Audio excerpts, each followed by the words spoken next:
You know, like, what is a new style? There's a lot of debate around Picasso specifically in this sense, right?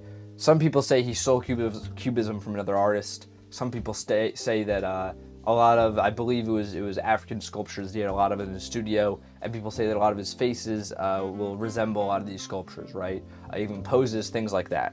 People say that Picasso, and this is a big comment I actually got on my video about, steal like an artist, that whole video I did.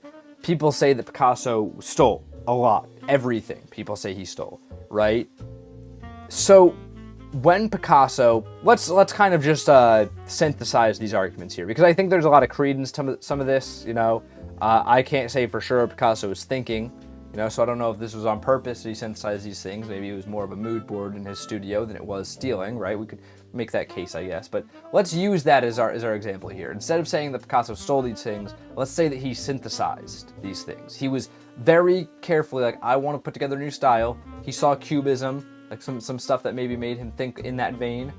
He saw these African sculptures that he'd been collecting, and he threw them together to get what we kind of think of as this amorphous Picasso style, right? So with this in mind,